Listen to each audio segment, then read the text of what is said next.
മാഷെ, മനുഷ്യൻ്റെ attention span ദൈനംദിന കുറഞ്ഞു വരുന്ന ഒരു കാലഘട്ടത്തിലാണ് നമ്മൾ ജീവിക്കുന്നത്. സൈക്കോളജിസ്റ്റും സൈക്കാട്രിസ്റ്റുകളൊക്കെ ഇത് വ്യക്തമാക്കിയിട്ടുണ്ട്. ഈ അറ്റൻഷൻ സ്പാന് കുറയുന്നത് അവൻ്റെ വ്യക്തി ജീവിതത്തിലും സാമൂഹിക ജീവിതത്തിലൊക്കെ വലിയ രീതിയിലുള്ള പ്രശ്നങ്ങളുമൊക്കെ സൃഷ്ടിക്കുന്നുണ്ട്. ഇത് പറയാൻ എന്താ കാരണം എന്ന് വെച്ച് കഴിഞ്ഞാൽ, ഓക്സ്ഫോർഡ് യൂണിവേഴ്സിറ്റി പ്രസ് അവരുടെ 2024 വാക്കായിട്ട് തിരഞ്ഞെടുത്തിരിക്കുന്നത് ബ്രെയിൻ റോട്ട് എന്ന് പറയുന്നൊരു വാക്കിനെയാണ്. അപ്പോൾ ഈ വാക്ക് സൂചിപ്പിക്കുന്നത് എന്താണെന്ന് വെച്ച് കഴിഞ്ഞാൽ, എങ്ങനെയാണ് മനുഷ്യൻ അവൻ്റെ സ്ക്രീൻ ടൈമിനെ ഉപയോഗപ്പെടുത്തുന്നത് എന്നുള്ളതാണ്. ഒരു വ്യക്തി എന്ത് കാണുന്നു, കേൾക്കുന്നു എന്നതൊക്കെ അവൻ്റെ പല രീതിയിൽ അവനെ സ്വാധീനിക്കും. അപ്പം നിലവാരമില്ലാത്ത അല്ലെങ്കിൽ കൂടുതലും അവന് യാതൊരു തരത്തിലും സഹായകരമല്ലാത്ത കാര്യങ്ങളാണ് മനുഷ്യൻ കണ്ടുകൊണ്ടിരിക്കുന്നതെന്നാണ് ഇവർ പറഞ്ഞുകൊണ്ടിരിക്കുന്നത്. കൂടുതലും നമുക്കറിയാം, നമ്മുടെ യുവാക്കളൊക്കെ ഇപ്പം കൂടുതലും റീൽസും മറ്റു കാര്യങ്ങളിലൊക്കെയാണ്. മിക്കവാറും എല്ലാവരും ഇതാണ് കണ്ടുകൊണ്ടിരിക്കുന്നത്. അതായത് റീൽസാണ് വേദവാക്യം. അപ്പം എന്താണ് മാഷിന് ഇതിൽ എന്താണ് ഈ ബ്രെയിൻ റോട്ട് എന്ന് പറയുന്ന ആ ഒരു കൺസെപ്റ്റിനെ പറ്റിയിട്ട്? ബ്രെയിൻ റോട്ട് എന്നത് എനിക്ക് തോന്നുന്നത് നമ്മുടെ ഈ സമൂഹത്തിൽ ഇപ്പോൾ ഉണ്ടായിരിക്കുന്ന ഒരു ഇൻ്റലക്ച്വൽ ഡിറ്റീരിയേഷൻ എന്നുവെച്ചാൽ ബൗദ്ധികമായിട്ടുള്ള ഒരു നാശം, ബൗദ്ധികമായിട്ടുള്ള ഒരു ജീർണത, അത് വളരെ കൂടിയ ഒരു കാലഘട്ടം എന്ന നിലക്കാണ് 2024 തിരഞ്ഞെടുത്ത വാക്ക് എന്ന് പറയുന്നത് ഈ തലച്ചോറ് ചീയൽ എന്ന് നമുക്ക് വിശേഷിപ്പിക്കാവുന്ന ബ്രെയിൻ റോട്ട്, ROT റോട്ട് എന്ന് പറയുന്ന വാക്കാണ് അവിടെ ഉപയോഗിക്കുന്നത്. ഇപ്പോൾ ബ്രെയിൻ റോട്ട് എന്ന് പറഞ്ഞാൽ നമ്മളുടെ തലച്ചോറ് ചീഞ്ഞുകൊണ്ടിരിക്കുന്നു, ജീർണിച്ചുകൊണ്ടിരിക്കുന്നു എന്ന് വ്യക്തമാക്കുകയാണ് ചെയ്യുന്നത്. ഇതിനുള്ള കാരണമായിട്ട് അവർ പറയുന്നത്, നമ്മളുടെ കാലഘട്ടത്തിൽ നമ്മൾ കൂടുതലായിട്ട് ഓൺലൈൻ വ്യാപൃതരായിരിക്കുന്നു എന്നുള്ളതാണ്. ഓൺലൈൻ ചർച്ചകൾ കാണുക, ഓൺലൈൻ വായനകൾ നടത്തുക, കൂടുതലും റീൽസാണ്. ഇന്നത്തെ യുവാക്കളൊക്കെ നമ്മൾ എപ്പോഴും നോക്കിയാലും എല്ലാവരും റീൽസിൻ്റെ. അപ്പോൾ ഈ റീൽസിൻ്റെ പ്രത്യേകത എന്താണെന്ന് വെച്ച് കഴിഞ്ഞാൽ, നമുക്ക് പെട്ടെന്ന് ചെറിയ വൈകാരിക സുഖങ്ങൾ തരുന്നു എന്നുള്ളത് മാത്രമാണ്. അതിനപ്പുറത്തേക്ക് നമ്മളെ കൊണ്ട് ചിന്തിപ്പിക്കുകയോ നമ്മളുടെ ചിന്താലോകങ്ങളിലേക്ക് നമ്മളെ കൊണ്ടുപോവുകയോ ചെയ്യുന്നില്ല എന്നുള്ളതാണ് അതിൻ്റെ ഏറ്റവും വലിയ ദോഷമായിട്ട് അവർ കണ്ടെത്തുന്നൊരു കാര്യം. പക്ഷേ ഈ ബ്രെയിൻ റോട്ട് എന്ന് പറയുന്ന വാക്ക് 2024 നമ്മൾ കേൾക്കുന്നത് എന്ന് വിചാരിക്കരുത്. ഇത് 1854 ഹെൻറി ഡേവിഡ് തോറോ അദ്ദേഹത്തിൻ്റെ വാൾഡൻ എന്ന് പറയുന്നതായിട്ടുള്ള പുസ്തകത്തിനകത്ത് ഇത് അവതരിപ്പിച്ചിട്ടുള്ളതാണ്. അത് അദ്ദേഹം അവതരിപ്പിക്കുന്ന സമയത്ത് അദ്ദേഹത്തിൻ്റെ മുന്നിലുണ്ടായിരുന്ന പ്രശ്നം ഇതാണ്: അദ്ദേഹത്തിൻ്റെ കാലഘട്ടത്തിലെ ജനങ്ങളെല്ലാം വളരെ ലളിതമായിട്ടുള്ള കാര്യങ്ങൾ കാണാനും കേൾക്കാനും താല്പര്യം കാണിക്കുന്നു എന്നുള്ളതാണ്.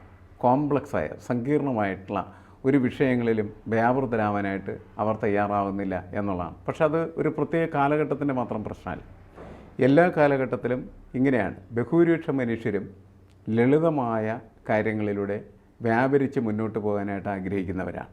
ബഹുഭൂരിപക്ഷം വരുന്നതായിട്ടുള്ള മനുഷ്യരുടെ ഒരു കാഴ്ചപ്പാട് എന്നും എക്കാലത്തും ഇനി വരാൻ പോകുന്ന കാലത്തും അതുതന്നെയാണ്. പക്ഷേ ഈ ബൗദ്ധികമായി മനുഷ്യൻ നേരിടേണ്ടതായിട്ടുള്ള പ്രശ്നങ്ങൾ ഇങ്ങനെ ഈ ലളിതവൽക്കരണത്തിലേക്ക് പോകുന്നതിനെ എല്ലാ കാലത്തും ബുദ്ധിജീവികൾ എന്ത് ചെയ്തിട്ടുണ്ട്, എതിർത്തിട്ടുണ്ട്. പക്ഷേ ഇന്ന് ഈ അങ്ങനത്തെ ഒരു സാമാന്യ എതിർപ്പിൻ്റെ പ്രശ്നമല്ല, അതിനപ്പുറത്തേക്ക് തന്നെ കാര്യങ്ങൾ മാറിക്കഴിഞ്ഞിരിക്കുന്നു എന്നാണ് നമ്മൾ മനസ്സിലാക്കേണ്ടത്. ഇപ്പോൾ നമ്മളുടെ ടെലിവിഷൻ ചർച്ചകൾ, അന്തിച്ചർച്ച എന്ന് നമ്മൾ വിശേഷിപ്പിക്കുന്ന സംഭവം, അത് വല്ലാത്ത രീതിയിൽ പരിഹാസ്യമായി മാറിക്കഴിഞ്ഞിരിക്കുകയാണ്. ആ ചർച്ചയിൽ പങ്കെടുക്കുന്നവർക്കോ ആ ചർച്ച കാണുന്നവർക്കോ അതിൽ നിന്ന് എന്തെങ്കിലും ഗുണം കിട്ടുന്നുണ്ടോ എന്ന് ചോദിച്ചാൽ ഒന്നും കിട്ടുന്നില്ല എന്ന് എല്ലാവരും ഒറ്റയടിക്ക് പറയും. പക്ഷേ എല്ലാവരും അതൊക്കെ ഇരുന്ന് കാണും. കാരണം വെച്ചാൽ അതൊരു ശീലമായി മാറിയതിൻ്റെ പേരിൽ മാത്രമാണ് അതങ്ങനെ കാണുന്നത്. ഇപ്പോൾ നമ്മുടെ മലയാളിയായ വളരെ പ്രമുഖനായിട്ടുള്ള ഒരു പത്രപ്രവർത്തകൻ പത്മനാഭൻ, ടെലിഗ്രാഫിൻ്റെ എഡിറ്ററൊക്കെ ആയിരുന്നു. അദ്ദേഹം ഇതിനെ വിളിക്കുന്നതെന്ന് വെച്ചാൽ ഒരു കോമാളിക്കളിയായി ഇത് മാറിക്കഴിഞ്ഞിരിക്കുന്നു എന്നുള്ളതാണ്. അതിനേക്കാൾ വളരെ നല്ല രീതിയിലാണ് ഓൺലൈൻ കാര്യങ്ങൾ നടക്കുന്നതെന്ന് കൂടി അദ്ദേഹം അന്നേരത്തെ വിലയിരുത്തേണ്ടത്. എൻ്റെ കാരണം എന്താണെന്ന് വെച്ചാൽ, ഓൺലൈനിൽ കുറച്ച് പേരെങ്കിലും ഗൗരവമായിട്ട് കാര്യങ്ങളെ കാണാനും അവതരിപ്പിക്കാനും ഒക്കെ ശ്രമിക്കുന്നുണ്ട് എന്നുള്ളതാണ് അദ്ദേഹം പറഞ്ഞത്. മാത്രമല്ല, ഈ ഒരു ജനാധിപത്യ ഭരണ സംവിധാനത്തിനകത്ത് ആ ജനാധിപത്യത്തിന് വരുന്ന പോരായ്മകൾ, വീഴ്ചകൾ, വെല്ലുവിളികൾ, അവയൊക്കെ അഭിസംബോധന ചെയ്യാനായിട്ട് സോഷ്യൽ മീഡിയയും അതേപോലെ തന്നെ ഓൺലൈനും കുറേയൊക്കെ പ്രാപ്തമാകുന്നുണ്ട്. അതേസമയത്ത് നമ്മളുടെ മുഖ്യധാര മാധ്യമങ്ങൾ, പ്രത്യേകിച്ച് ടെലിവിഷൻ ചാനലുകളും അതേപോലെ തന്നെ പത്രങ്ങളും അതിന് തയ്യാറാവുന്നില്ല എന്നതുകൂടി അദ്ദേഹം കണ്ടെത്തുകയുണ്ടായി. കാരണം ഇന്ന് ഇന്ത്യൻ രാഷ്ട്രീയത്തിൽ ഗൗരവമായിട്ട് അതിനെ വിലയിരുത്തുന്നതായിട്ടുള്ള ആളുകളുടെ എണ്ണം വളരെ വളരെ കുറഞ്ഞു കഴിഞ്ഞിരിക്കുകയാണ് ചെയ്യുന്നത്. അതുകൊണ്ട് അതൊന്നും തന്നെ ചർച്ച ചെയ്യാനായിട്ടുള്ള പ്രാപ്തി എന്ന് പറയുന്നത് ടെലിവിഷൻ ഇല്ലാതായി മാറിക്കഴിഞ്ഞിരിക്കുന്നു. മാത്രമല്ല ടെലിവിഷൻ എന്ന് പറയുന്നത് മിക്കവാറും തന്നെ ഒരു ക്യാപിറ്റൽ സെൻറ്റേഡ് ആയിട്ടുള്ള സംവിധാനം, വളരെ കൂടുതൽ പണമുള്ള ആളുകൾക്ക് മാത്രം നടത്താവുന്നതായിട്ടുള്ള സംവിധാനം. അപ്പോൾ അവിടെ ഒരു കോർപ്പറേറ്റ് മുതലാളി എന്ന് പറയുന്നത് കസേര വലിച്ചിട്ടിരിക്കുന്നുണ്ട്. അയാൾ പറയുന്നതിനനുസരിച്ച് മാത്രമേ അവിടെ കാര്യങ്ങൾ നടക്കാനായിട്ട് പോകുന്നുള്ളൂ. എന്നാൽ ഓൺലൈൻ മീഡിയകൾ ലിബറലാണ്. മാത്രമല്ല അധികം പണച്ചെലവില്ലാതെ വാർത്തകളെ പ്രചരിപ്പിക്കാനായിട്ടുള്ള കഴിവ് അവർക്കുണ്ട്. അപ്പോൾ അവിടെ ഈ സമൂഹത്തെ വിമർശനാത്മകമായിട്ട് നോക്കുന്ന ആളുകൾക്ക് കൂടുതൽ സ്പേസ് കിട്ടുകയും അവർ കുറച്ചും കൂടി ഡീപ്പായിട്ട് കാര്യങ്ങൾ കാണാനായിട്ട് ശ്രമിക്കുകയും ചെയ്യുന്നുണ്ടെന്നുള്ള വിലയിരുത്തലാണ് പത്മനാഭൻ നടത്തിയിട്ടുള്ളത്. നമ്മളിപ്പോൾ തിരിച്ച് നമ്മളുടെ ഈ ബ്രെയിൻ റോട്ട് എന്ന് പറയുന്നതായിട്ടുള്ള വാക്ക് എന്തുകൊണ്ടാണ് ഓക്സ്ഫോർഡ് തിരഞ്ഞെടുത്തത്?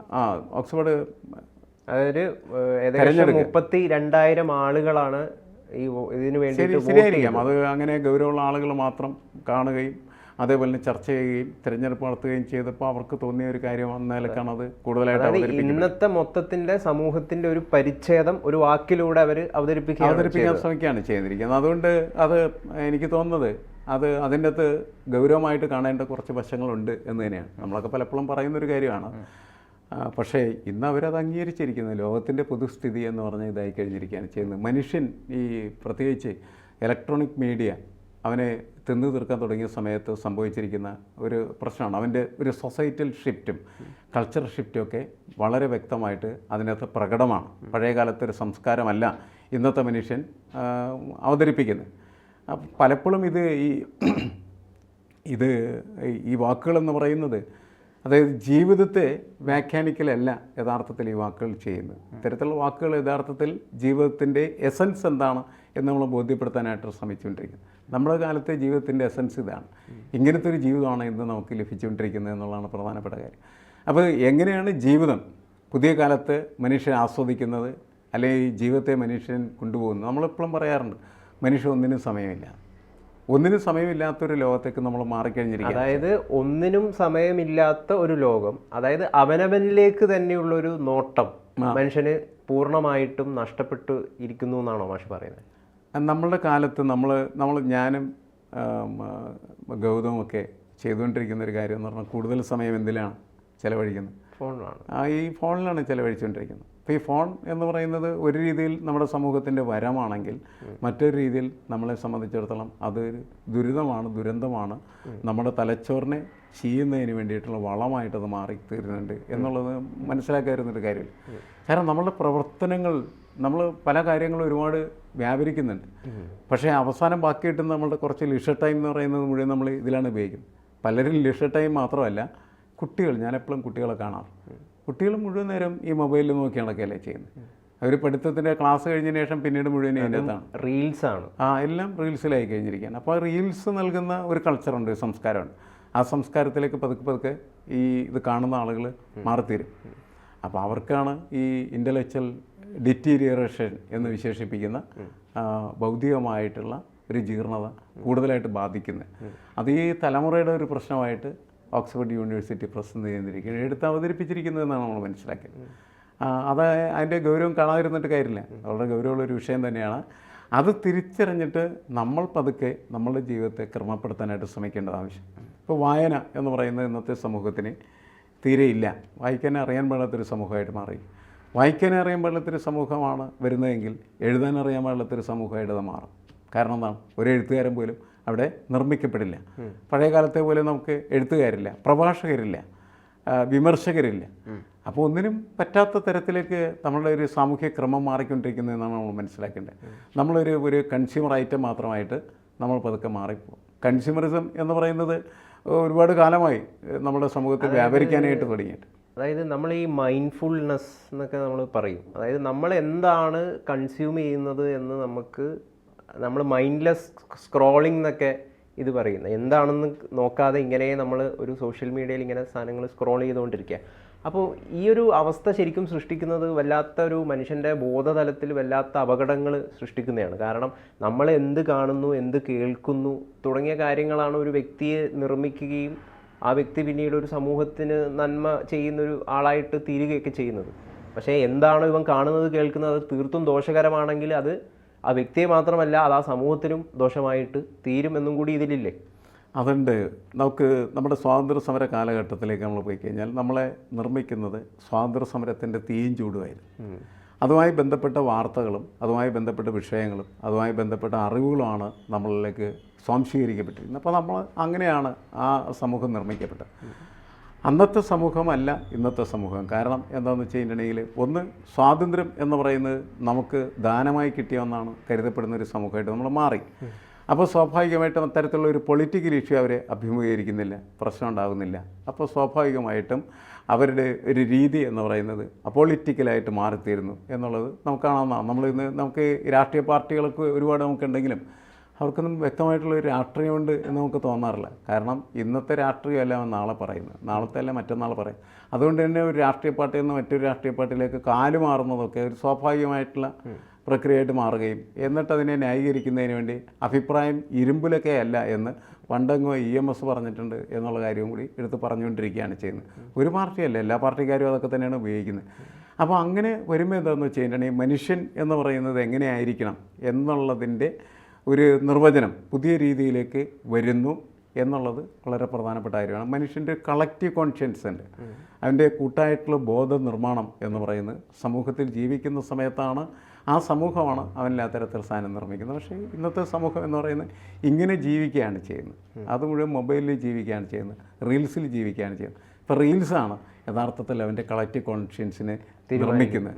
അതാണ് പ്രശ്നം. അത് അപകടം പിടിച്ചതാണ്. കാരണം എന്ന് വെച്ചാൽ അത് ഇൻ്റലക്ച്വലായിട്ട് ഒരിക്കലും നമ്മുടെ സമൂഹത്തെ മുന്നോട്ട് കൊണ്ടുപോകാനായിട്ട് പ്രാപ്തമല്ല എന്നുള്ളതാണ്. നമ്മൾ ടെക്നോളജിക്ക്, സാങ്കേതികവിദ്യക്ക് കീഴടങ്ങി സാങ്കേതിക വിദ്യയുടെ അടിമയായി മാറുകയാണ് ചെയ്യുന്നത്. എന്തായാലും ഈ സാങ്കേതികത വലിയ രീതിയിൽ നമുക്കെല്ലാവർക്കും പ്രയോജനം ചെയ്യുന്നുണ്ടെങ്കിലും അത് ശരിക്കും മനുഷ്യനെ ഏതോ ഒരു സ്ഥലത്ത് ഇല്ലാതാക്കുന്നുണ്ട്. നമ്മൾ കേവലം ഒരു റോബോട്ടിനെ പോലെ മനുഷ്യനായിത്തീരുന്നു. ഇപ്പോൾ AI യുഗത്തിനെയൊക്കെ മനുഷ്യനില്ലാതാവുന്നു തുടങ്ങിയ ചർച്ചകളടക്കം വരുന്നുണ്ട്. ആർട്ടിഫിഷ്യൽ ഇൻ്റലിജൻസ് ഒക്കെ കുറച്ച് കഴിയുമ്പോൾ നമ്മൾ ആ രീതിയിൽ രൂപപ്പെടുത്തിയെടുക്കും. നമുക്കൊരു പ്രസക്തിയില്ലാത്ത ഒരവസ്ഥയുണ്ടാകും. നമ്മൾ കൊണ്ടു നടക്കുന്ന ഈ മനുഷ്യത്വം, നമ്മളുടെ പ്രേമം, നമ്മളുടെ സ്നേഹം, മറ്റ് ഉള്ള മനുഷ്യരോട് നാം കാണിക്കുന്നതായിട്ടുള്ള അനുതാപം, ഇതിനൊന്നും പ്രസക്തിയില്ലാത്തൊരു ലോകത്തേക്ക് നമ്മളെ കൊണ്ടു കാണിച്ചു. എന്നുവെച്ചാൽ ജീവിതം മൊത്തമായിട്ട് റീഡിഫൈൻ ചെയ്യേണ്ടതായിട്ട് വരും. അങ്ങനെ റീഡിഫൈൻ ചെയ്യുന്നിടത്ത് നമ്മുടെ ഒരു ഇൻ്റലക്ച്വൽ കപ്പാസിറ്റി, അതുപോലെ ഇൻ്റലക്ച്വൽ ഡെപ്തും വളരെ കുറയുന്നു എന്ന് നമ്മളെ ബോധ്യപ്പെടുത്താൻ വേണ്ടിയിട്ട് തന്നെയാണ് ഓക്സ്ഫോർഡ് യൂണിവേഴ്സിറ്റി പ്രസ് ഈ വർഷത്തെ 2024 വാക്ക് എന്ന നിലക്ക് ബ്രെയിൻ റോട്ടിനെ തിരഞ്ഞെടുത്തിരിക്കുന്നു. എന്തായാലും മനുഷ്യന് ഇൻ്റലിജൻസ് കോഷ്യൻ്റ് മാത്രം പോരാ, അവന് സ്പിരിച്വൽ കോഷ്യൻറ്റും ഇമോഷണൽ കോഷ്യൻറ്റും എല്ലാം വേണം. അപ്പോൾ എല്ലാം കൂടി ചേർന്നൊരു നല്ല മനുഷ്യന്മാരുണ്ടാവട്ടെ, അങ്ങനെ വിചാരിക്കാം.